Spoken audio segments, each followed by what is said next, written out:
तर पुन्हा तुमचे सर्वांचे सर्व विद्यार्थी मित्रांचे आमच्या यूट्यूब चॅनलवरती मनपूर्वक स्वागत आहे. मित्रांनो, आजचा हा व्हिडिओ ओरल कम्युनिकेशनवरती आहे आणि ओरल कम्युनिकेशन याच्यामध्ये आपण nature, scope, features and types of oral communication हे सर्व एकाच व्हिडिओमध्ये कव्हर करणार आहोत. मित्रांनो, आपल्या नॉर्थ महाराष्ट्र विद्यापीठ म्हणजेच KBC NMU युनिव्हर्सिटी हिने जो सिलेबस NEPला लागू केलेला आहे, तर हा सर्वचा सर्व सिलेबस FY BA आणि FY BSCच्या विद्यार्थ्यांसाठी जो AEC विषय आहे त्याच्यासाठी आहे. AEC ॲबिलिटी एन्हान्समेंट कोर्स, आणि तोही फक्त इंग्लिशमधून, ज्याच्यामध्ये तुम्हाला कम्युनिकेशन आणि इतर सर्व गोष्टी शिकवल्या जातील.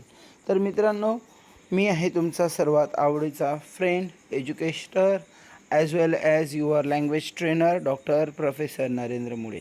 मित्रांनो, या व्हिडिओमध्ये आपण जे आपल्याला स्लाईडवरती दिसतं आहे ते सर्व बघणार आहोत. तर चला सुरुवात करूया. पण त्याआधी जर का तुम्ही सर्व आमच्या चॅनलवरती नवीन असणार तर प्लीज आमच्या चॅनलला लाईक, शेअर आणि सबस्क्राईब करायला विसरू नका. सबस्क्राईब केल्यानंतर बेल आयकॉन नक्कीच हिट करा, जेणेकरून तुम्हाला संपूर्ण व्हिडिओ, एज्युकेशनल व्हिडिओ ह्या चॅनलवरती मिळतील आणि तेही सर्व तुमच्या विषयाशी रिलेटेड असतील. तर चला आपण सुरुवात करूया आपल्या व्हिडिओला. मित्रांनो, तुमच्या सर्वांसमोर एक सर्वात महत्त्वाचा थॉट मी प्रेझेंट केलेला आहे. तो असा: mend your speech a little lest you may mar your futures, written by William Shakespeare. William Shakespeare म्हणतात की तुम्ही तुमचं बोलणं सुधारा, ॲक्च्युली थोडंसं सुधारा. याचा अर्थ असा आहे, तुम्हाला बोलता तर येतेच, पण त्याच्यामध्ये आणखी थोडीशी इम्प्रूव्हमेंट करा, याच्या आधी की तुमचं फ्युचर डिस्ट्रॉय होईल किंवा खराब होईल. आता असं का म्हटलं असावं? त्याच्या मागचं कारण असं आहे, जसं आपण बोलतो त्याच्यावरून आपली आयडेंटिटी आणि एक इमेज तयार होते. मित्रांनो, आपण ओरल कम्युनिकेशन शिकतो आहे, म्हणजेच आपण आपलं कम्युनिकेशन चांगल्यात चांगलं केलं पाहिजे, सुंदर केलं पाहिजे, जेणेकरून जेव्हा आपण कम्युनिकेट करतो तेव्हा समोरच्यावरती आपली एक छाप, आपला इन्फ्लुएन्स क्रिएट झाला पाहिजे. या हेतूने हा थॉट मी तुमच्यासमोर प्रेझेंट केलेला आहे. तर चला, without wasting a time, what is oral communication? मित्रांनो, ओरल कम्युनिकेशन म्हणजे काय? तर जेव्हा तुम्हाला प्रश्न परीक्षेमध्ये विचारला जाईल व्हॉट इज ओरल कम्युनिकेशन, त्याचं हे उत्तर आहे: oral communication is also non as verbal communication. आपण ओरल कम्युनिकेशनलाच व्हर्बल कम्युनिकेशन असं म्हणतो. This communication is interchange of verbal message between a sender and receivers. हे जे कम्युनिकेशन असते, म्हणजे अर्थात आपलं ओरल कम्युनिकेशन असते, ते एक प्रकारचा मेसेजची देवाणघेवाण करते दोन व्यक्तींमध्ये. त्याच्यातला एक असतो सेंडर आणि एक असतो receiver. It is more immediate than written communication. It also more natural and informal. Written कम्युनिकेशनपेक्षा कधीही व्हर्बल कम्युनिकेशन अर्थात ओरल कम्युनिकेशन सरस आहे आणि उत्तम ठरते, आणि यातल्या यात आपल्याला पटकन म्हणजेच पटकन रिप्लाय किंवा फीडबॅकसुद्धा मिळतो. आणि हे कसं असते, नॅचरल आणि इन्फॉर्मल असते. तर मित्रांनो, हा प्रश्न होता तुमचा, व्हॉट इज ओरल कम्युनिकेशनचं उत्तर. पुढे डिस्कस करूया की हे का महत्त्वाचं ठरते. तर बघा, आपली ह्युमन डेव्हलपमेंट जेव्हा झाली तेव्हापासून स्पीच हे प्रिसिड ठरते रायटिंगवरती. अर्थात प्रिसिड म्हणजे सर्वस्व गाजवणारं ठरते. ह्युमन डेव्हलपमेंट झाली तेव्हापासून स्पीचला एक वेगळंच महत्त्व मिळालेलं आहे.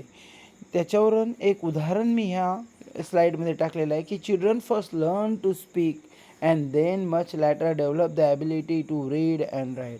एखादी लहानसं बाळ जे असते ते आधी बोलायला शिकते, हळूहळू बोलायला शिकते, आणि नंतर बऱ्याच वर्षांनंतर किंवा खूप काही मेहनत केल्यानंतर तो लिहायलासुद्धा शिकतो. या कारणामुळे असं दिसून येते की आपल्यामध्ये सर्वात आधी स्पीच हे डेव्हलप झालेलं आहे आणि त्याची क्वालिटी ही चांगली म्हणजेच उत्तम असते. बघा काय होते पुढे. तर the ability to speak or articulate single words and later speak group of words in meaningful sequence comes to children in the course of their growth. सुरुवातीला काय असते, लहान बाळ बोलायला शिकते आणि धीरे धीरे धीरे धीरे ते छोटे छोटे वर्ड बोलायला लागते आणि त्या वर्डचं मग एक मिनिंगफुल सेंटेन्स तयार करते. आणि ह्याच्यामध्ये जसं जसं तो मोठा होत जातो तसं तसं ते वाक्यरचनाही त्याची सुधारत जाते.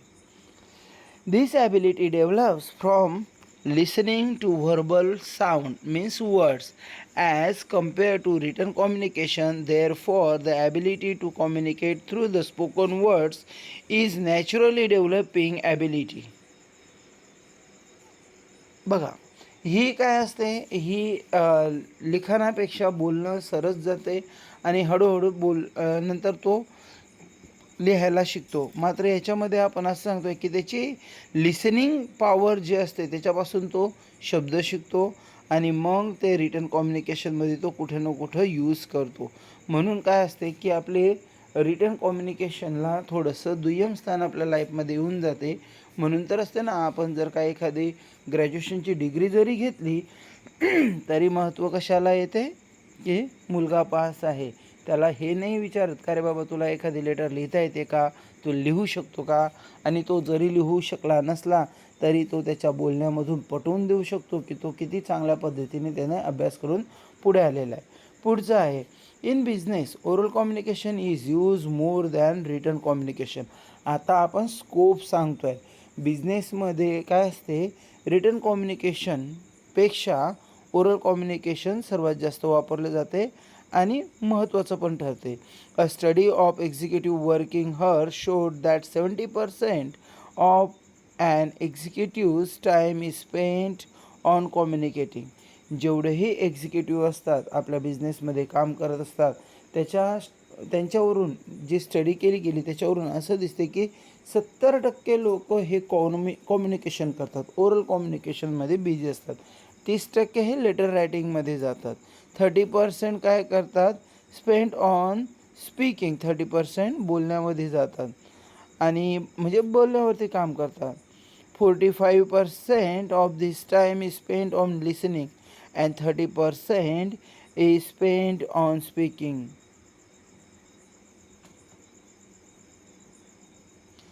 16% on reading and 9% on writing. बघा, 9% हा रायटिंगवरती जातो. As 75% executive communication is oral. हे सर्वचं सर्व कसं असते, ओरल झालेलं असते. म्हणजे जास्तीत जास्त ओरल कम्युनिकेशन होते. त्या कारणामुळे ओरल कम्युनिकेशनला प्रत्येक बिझनेसमध्ये सर्वात जास्त मान सन्मान आणि महत्त्व मिळालेलं आहे. आता आपण पुढचा मुद्दा बघूया मित्रांनो, विदाउट वेस्टिंग अ टाईम, की what is the nature of communication. तर नेचर ऑफ कम्युनिकेशन इज म्हणजे नेचर काय आहे. तर बघा, नेचर म्हणजेच काय, ते कुठं कुठं वापरलं जाते, काय वापरलं जाते, कशा पद्धतीने वापरलं जाते, त्याचा फायदा काय, त्याचा सदुपयोग काय किंवा दुरुपयोग काय, हे सर्व काही. तर चला, nature of communication is defined by several characteristics including. तर पहा, नेचर ऑफ कम्युनिकेशन आहे ना, हे वेगवेगळ्या कॅरेक्टरिस्टिक्सवरून ठरवलं जाते. त्याच्यात पहिला आहे इमेडियसी. इमेडियसी म्हणजे पटकन आपल्याला त्याच्यातून रिप्लाय मिळतो, फीडबॅक मिळतो आणि आपण तो पटकनसुद्धा करू शकतो. पहा, oral communication is immediate and real time allowing for quick exchange of information and feedback.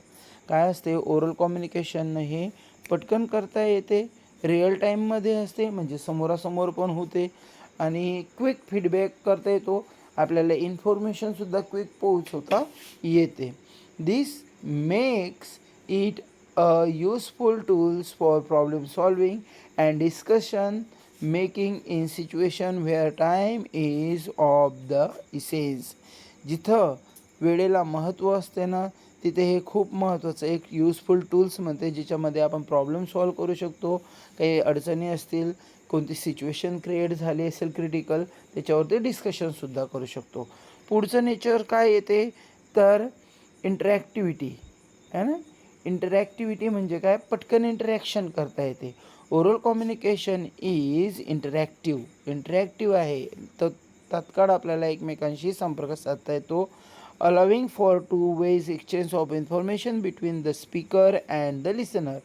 Speaker आणि लिसनरमध्ये पटकन कम्युनिकेशन होते, मेसेज एक्सचेंज होतो, This enables both parties to clarify misunderstanding and exchange in active discussion. बघा, एखाद्या पार्ट्यांमध्ये म्हणजे एखाद्या दोन पार्ट्यांमध्ये जर का मिसअंडरस्टँडिंग झाली असेल तर ते सॉल्व करता येते, पटकन सॉल्व करता येते. असं नाही की आज लेटर लिहिलं आणि 2 दिवसांनी ते त्याच्या समोरच्या पार्टीपर्यंत गेलं, मग त्यांनी ते वाचलं आणि रिप्लाय देण्यामध्ये अजून 2 दिवस घातले, 2 दिवसांनी त्यांनी रिप्लाय लिहिला, असे एकूण 6 दिवस झाले आणि पुन्हा यायला 2 दिवस झाले. तर याच्यामध्ये खूप वेळ जातो. पण याच्यामध्ये आपल्याला डिस्कशन करता येते, पटकन इंटरॅक्शन झाल्या कारणामुळे आपल्याला काही प्रॉब्लेम असेल तर त्याच्यावरती उपाय पण काढता येतो. आता बघा, व्हर्बल अँड नॉन व्हर्बल असते. हे ओरल कम्युनिकेशनचं नेचर काय आहे, ते व्हर्बल आणि नॉन व्हर्बल दोघं फॉर्ममध्ये असते. तर व्हर्बल म्हणजे काय की शब्दांनी यूज केलं जातं. नॉन व्हर्बल म्हणजे काय, गेस्चर, चेहऱ्याचे हावभाव, साईन याच्यांनी सुद्धा ते एक्सप्रेस केलं जाते. Oral communication is a combination of verbal and non verbal cues including tone of voice, gestures, facial expressions and body language. बघा, एवढं नॉन व्हर्बल थिंग्स त्याच्यात वापरता येते. These non-verbal cues often convey emotions and emphasis, adding depth and context to the spoken words. एखादी व्यक्ती फक्त बोलतच असला आणि कोणत्याही प्रकारचे हावभाव करत नसला तर त्याच्या बोलण्याला त्या प्रकारचं महत्त्व येत नाही, डेप्थ येत नाही. म्हणून जेव्हा बोलताना आपल्या चेहऱ्याचे हावभाव मॅच जर होत असले तर आपल्या बोलण्याला जास्तीत जास्त डेप्थ येते, महत्त्व येतो, असं आपल्याला दिसून येते. म्हणून नॉन व्हर्बल कम्युनिकेशन हे फार महत्त्वाचं सुद्धा ठरतं. नेक्स्ट जर बघितलं तर आपल्याला काय येते, कॉन्टेक्स्ट डिपेंडंट. एखादी गोष्ट कॉन्टेक्स्ट डिपेंडंट असली पाहिजे. जसं ओरल कम्युनिकेशन ही कॉन्टेक्स्ट डिपेंडंट असते आणि it is shape by the environment in which take place. इन्व्हायरमेंटनुसार ते शेप घेत असते, है ना. म्हणजे कॉन्टेक्स्ट म्हणजे काय, महत्त्वाच्या काही गोष्टी असतात त्याच्यानुसारच ते होते. विनाकारण कोणी कोणाला फोन लावत सुटत नाही, विनाकारण कोणी कोणाशी बोलत बसत नाही. काहीतरी एक मुद्दा असतो आणि तसंच एन्व्हायरमेंटसुद्धा महत्त्वाचं इथं ठरते. The tone and content of the communication may very depending on the setting, audience and purpose of interaction. Setting पण महत्त्वाचं असते, पर्पज पण महत्त्वाचं असतं, हे सर्व गोष्टी त्याच्यात होत असतात. नंतर महत्त्वाचं आहे तर अडॅप्टॅबिलिटी. अडॅप्टॅबिलिटी म्हणजे मित्रांनो, कुठेही ते आपल्याला सहज पद्धतीने स्वीकारता येते. Oral communication is adaptable and flexible. Flexible असते, अडॅप्टेबल असते, allowing for changes in the flow of the conversation based on the needs of the speakers and the context of the interaction. जशा पद्धतीचं इंटरॅक्शन असेल, जशा पद्धतीचे speaker असतील, तशा पद्धतीने त्याचा टोन कमी अधिक होऊन ते फ्लेक्झिबल बनवता येते. असं नाही की एक सारखाच एखादी स्टेरिओ चाललेला आहे, एखादी गाणं वाजते आहे आणि आपल्याला ते जोर जबरदस्तीने ऐकायचं आहे, असं काही नाही. बघा मित्रांनो, पुढची स्लाईड खूप महत्त्वाची आहे की Y oral communication is important in our daily life or in our official life. तर ओरल कम्युनिकेशन ह्या सर्व गोष्टींसाठी आपण वापरू शकतो. तुम्ही पेपरमध्ये लिहिताना याची एक स्क्रीनशॉट काढायचा आणि आधी लिहून घ्या आणि त्याच्यानुसार तुम्ही एक्सप्लेनेशन करू शकतात. हे तर आहेच, यासोबत मी आणखी काही दिलेलं आहे, ते तुमच्या सर्वांसाठी अगदी महत्त्वाचं ठरेल. तर मी पुढची स्लाईड घेतो, हे तुम्ही फक्त लक्षात ठेवा आणि का ते इम्पॉर्टंट असते ते मी पुढच्या स्लाईडमध्ये दिलेलं आहे. Importance of oral communication. तर बघा, आता हे इम्पॉर्टन्स बिल्ड्स रिलेशनशिप. ओरल कम्युनिकेशनमुळे काय होते, आपले रिलेशन बिल्ड होतात, प्रोफेशनल पण आणि पर्सनल पण. जर आपलं बोलणं योग्य असलं, बघा शेक्सपियरचं थॉट रिमेंबर करा, काय सांगितलं होतं मी. शेक्सपियर म्हणतात की mend your communication a little before mar your future. तुमचं फ्युचर खराब होण्याच्या आधी तुमचं बोलणं थोडंसं सुधारून घ्या. जर आपलं बोलणं रूढ असलं तर आपले लिंक जुळत नाही समोरच्याशी, आपला बिझनेस आपण डेव्हलप करू शकत नाही किंवा आपण आपले जास्तीत जास्त पब्लिक रिलेशन तयार करू शकत नाही. तर बघा, बिल्ड्स रिलेशनशिपसाठी आपल्याला ओरल कम्युनिकेशन मदत करते. Oral communication helps build strong relationship, both personal and professional, by facilitating effective exchange of ideas, thoughts and feelings. बघा, जेव्हा आपण कम्युनिकेशन करतो ना, तेव्हा आपल्या आयडियाज तर शेअर करतोच, सोबत आपले विचार पण आपण दुसऱ्यांसोबत साझा करतो. एकमेकांसोबत विचारांची सुद्धा देवाणघेवाण होते आणि याच्यामध्ये आपल्या भावनासुद्धा तेवढ्याच महत्त्वाच्या असतात. चला, 2 नंबरचा पॉईंट आहे कन्व्हे इमोशन्स. बघा, याच्यात तर सांगितलंच वरती, पण पुन्हा सांगतो सेकंडच्या टॉपिकमध्ये की आपण आपल्या इमोशनसुद्धा ओरल कम्युनिकेशनने एका व्यक्तीकडून दुसऱ्याकडे पोहोचवू शकतात. म्हणूनच तर जास्तीत जास्त आपल्याला इमोशनल लोक अटॅच होताना एकमेकांशी दिसतात, पॅचअप जास्त दिसतात आपल्याला. Oral communication allow us to convey emotions. Oral communication आपल्याला इमोशन्स कन्व्हे करायला भाग पाडतात. त्याच्यामध्ये tone, pitch which are crucial in understanding the context and intent of the message. Message किती प्रभावीपणे जातो आहे आणि प्रभावी ठरतो याच्यामध्ये टोन आणि ज्या पद्धतीने त्याचा पिच असतो, आवाजाची चढउतार असते, ते महत्त्वाचं ठरते. 3 नंबरचा पॉईंट आहे इमिजिएट फीडबॅक, जो आपण ऑलरेडी डिस्कस केलेला आहे की ओरल कम्युनिकेशनमध्ये आपल्याला पटकन एखाद्या चुकीच्या गोष्टींचा म्हणा का चांगल्या गोष्टींचा म्हणा फीडबॅक मिळतो आणि आपण त्या पद्धतीने सुधारणा करू शकतो. हे खूप महत्त्वाचं आहे. 4 नंबरचा पॉईंट आहे इन्हॅन्स अंडरस्टँडिंग. बघा मित्रांनो, आपली अंडरस्टँडिंग खूप मोठ्या प्रमाणामध्ये वाढते ओरल कम्युनिकेशनमध्ये. Oral communication promotes better understanding as it allows for real time clarification and elaboration of complex ideas.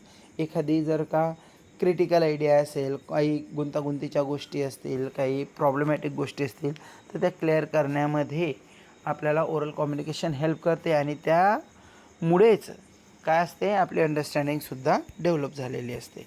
Next महत्त्वाचं आहे बूस्ट कॉन्फिडन्स. अरे बाबांनो, जर का आपण बोलत राहू, कम्युनिकेशन करत राहू आणि आपल्या बोलण्यामुळे समोरच्याला प्रॉब्लेम सुटत असतील, तर ॲटोमॅटिक आपला कॉन्फिडन्स वाढतो आणि कॉन्फिडन्स वाढला तर सक्सेस जवळच असते. रिमेंबर, वाचून तुम्ही लिहू शकतात.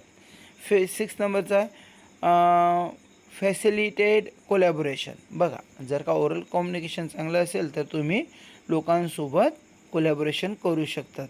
तुमची कंपनी असेल तर दुसऱ्या कंपनीसोबत तुम्ही कोलॅबोरेशन करू शकतात. Oral communication is a whittle in team collaborations, meeting, discussion, ensuring everyone is one of the same page. सर्वांना इन्श्युअर करते की अरे बाबांनो, तुम्ही आमच्यापेक्षा वेगळे नाही, आपण सर्वेचे सर्वे एक आहोत, एकाच बोटमध्ये आहोत किंवा एकाच पेजवरती आहोत. Next, resolve conflicts. जेवढेही अडचणी असतील त्या सर्व सोडवण्यासाठी ओरल कम्युनिकेशन मदत करते. तुम्ही वाचा मित्रांनो, व्हिडिओ जास्त मोठा नको व्हायला म्हणून मी थोडं पटापट घेतो आहे. सेव्हस टाईम, वेळ वाचवतो आहे. बघा, ओरल कम्युनिकेशनने वेळसुद्धा वाचतो है ना. Oral communication can be help or more time efficient than written communication, allowing for quicker discussion making and problem solving. पटकन प्रॉब्लेम सॉल्व करता येते, डिसिजन घेता येते, डिस्कशन करता येते, रिअल टाईममध्ये असते. त्या कारणामुळे आपल्याला टाईम वाचवता येतो. तुम्ही याला थोडंसं आणखी वाढून घे जा. ठीक आहे. 9 नंबरचा मुद्दा आहे इन्हॅन्स लर्निंग. आणि हे सर्व जर होत असेल तर आपल्याला टीचिंग टूल्स म्हणून ओरल कम्युनिकेशनकडे पाहता येते. फॅसिलिटेटिंग नॉलेज, आपलं नॉलेज वाढवतो आहे. Sharing thoughts, learning thoughts, discussion, presentation and lectures, हे सर्व याच्यामध्ये येते. 10वा आहे इसेन्शियल इन इमर्जन्सीज. जर का समजा आपल्या इन्स्टिट्यूटमध्ये एखादी इन्स्टिट्यूट म्हणा का आपली स्वतःची कंपनी म्हणा, त्याच्यामध्ये काही प्रॉब्लेम क्रिएट झाला तर पटकन आपल्याला ओरल कम्युनिकेशनने तो सॉल्व करता येतो. एखाद्या इमर्जन्सीमध्ये पटकन ओरल कम्युनिकेशन आपल्याला हेल्प करते की क्रिटिकल कंडिशनला कशी आपण कंट्रोल करायची. ठीक आहे. तर हा सर्व इम्पॉर्टन्स होतं मित्रांनो. आता पुढचा मुद्दा पाहू, principles of successful oral communication. जर का आपल्याला सक्सेसफुल ओरल कम्युनिकेशन करायचं असेल तर आपल्याला 3 गोष्टींकडे लक्ष द्यावं लागेल. ठीक आहे. 3 ओरल कम्युनिकेशन पहा, there are 3 communication situation in which oral communication can take place. एक आहे face to face, mostly face to फेसच होते. इंटरकल्चरल एक असते, वेगवेगळ्या लोकांशी. म्हणजे फक्त जर का माझी कंपनी मी भारतात टाकली तर याचा अर्थ असा नाही की त्याचा संबंध विदेशातल्या लोकांशी येणार नाही. आणि विदेशातलेच का, दिल्लीला जर आला तिथं पण बाहेरच्या कल्चरचे लोक, ॲब्रॉडचे लोक असतात किंवा आपल्याच कंट्रीमध्ये वेगवेगळ्या कल्चरचे लोक आहेत त्यांच्याशी संबंध येतो आणि व्हाया इलेक्ट्रॉनिक मीडियासुद्धा आपल्याला ते करता येते. ओके, आता हे आहे टाईप्स ऑफ ओरल कम्युनिकेशन. हे सर्वात महत्त्वाचे मित्रांनो. टाईप्स ऑफ ओरल कम्युनिकेशन म्हटलं म्हणजे तुमचे हे 7 कम्युनिकेशनचे टाईप्स तुमचे पाठ पाहिजे. पहिला आहे इंट्रापर्सनल, दुसरा आहे इंटरपर्सनल, स्मॉल ग्रुप, पब्लिक, मास, इंटरकल्चरल आणि कॉर्पोरेट. ठीक आहे, आपण जास्त वेळ नाही घालणार. आता आपण पाहू इंट्रापर्सनल म्हणजे काय. इंट्रापर्सनल कम्युनिकेशन काय असते ते याच्यात तुम्हाला समजेल. It is a type of communication where a person holds conversation with oneself. याच्यामध्ये एखादी व्यक्ती एखाद्या व्यक्तीसोबत इंट्रापर्सनल कम्युनिकेशन करतो. It mainly arises when a person needs to make decision in a certain situation or when the person is introspecting about one's act or discussion. बघा, हे केव्हा होते, जेव्हा त्याला एखाद्या पर्सनबद्दल डिसिजन घ्यायचा आहे किंवा एखादी सिच्युएशन ऑब्झर्व करायची आहे, की जसं की मॅनेजर करतो किंवा कंपनीचा मालक CEO करतो बऱ्याच अंशी, किंवा एखादी व्यक्ती कशा पद्धतीने आपल्या कंपनीमध्ये काम करतो आहे, तेव्हा इंट्रापर्सनल कम्युनिकेशन घडून येते. It involves critical analysis of the situation by person himself or herself and instils self awareness and mindfulness. बघा, तो स्वतः करतो आणि जेवढेही प्रॉब्लेम असतील ते सॉल्व करण्याचा तो प्रयत्न करतो. सेकंड आहे इंटरपर्सनल कम्युनिकेशन. इंटरपर्सनल कम्युनिकेशनमध्ये काय येते, हे 2 प्रकारे होते. त्याच्यामध्ये टू टाईप्स ऑफ टाईप 2 और मोर पीपल आर इन्वॉल्व. 2 किंवा 2पेक्षा जास्त लोक याच्यात इन्वॉल्व असतात. Can be both formal as well as informal setting असते.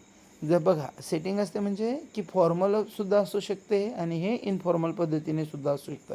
एखाद्या वेळी मीटिंग घेऊन होईल किंवा एखाद्या वेळी एखाद्याच्या घराकडे कट्ट्यावरती जाता येताना होईल त्या गोष्टी.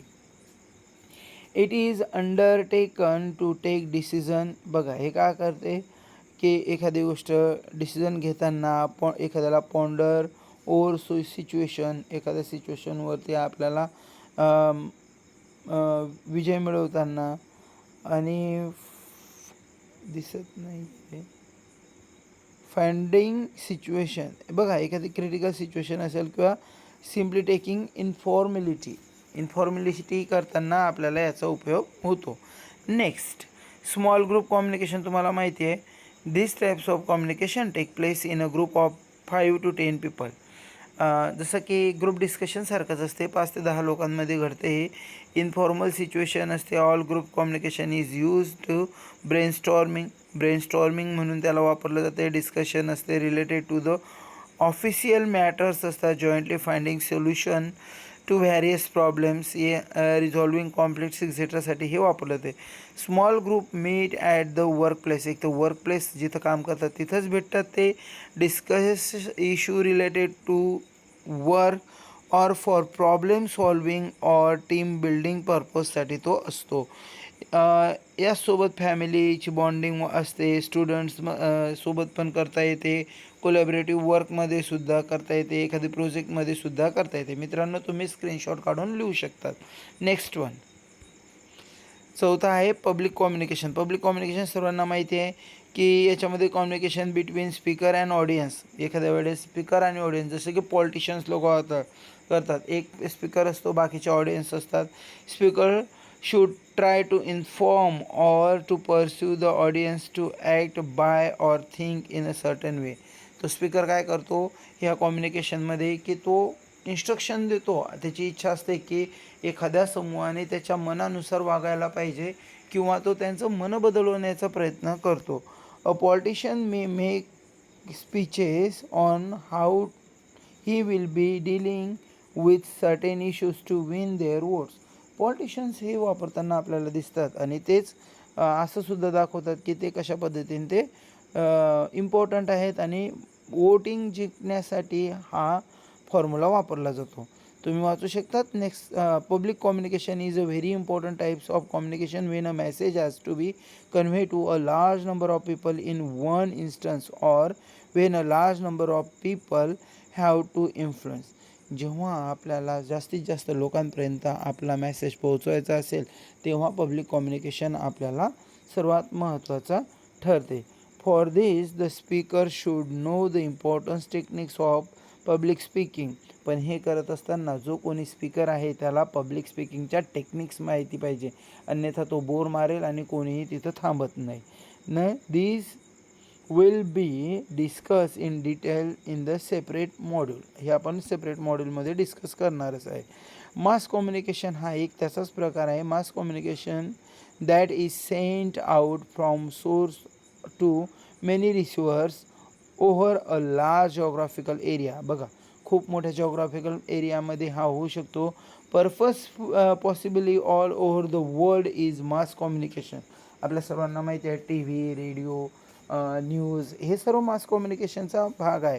तर हा एक खूप मोठ्या प्रमाणावर होतो. It uses media like film, radio and various telecoms. आता कॉर्पोरेट कम्युनिकेशन खूप महत्त्वाचं ठरते मित्रांनो, जर का तुम्हाला तुमच्या कंपनीला सस्टेन करायचं असेल तर. बघा, communication that take place among members of the organization within that organization is corporate communication. जर का एखाद्या कॉर्पोरेटर वर्ल्डमध्ये किंवा कंपनीमध्ये हे होत असेल, त्यांच्या मेंबरकडून केलं जात असेल, त्यांच्या मॅनेजिंग डायरेक्टरकडून ते कम्युनिकेशन त्यांच्या एम्प्लॉईसाठी होत असेल, तर त्यांना कॉर्पोरेट कम्युनिकेशन असं म्हणतात. याच्यामध्ये काय असतात, इंटरॅक्टिंग इन टीम्स. पहा, ते आपल्या त्यांच्या टीमसोबत इंटरॅक्ट करत असतात, कॉन्फरन्सिंग होत असते कोवर्करसोबत, talking with a supervisors, giving employees explanations and directions, making presentations and interviews people are some examples of the corporation communication.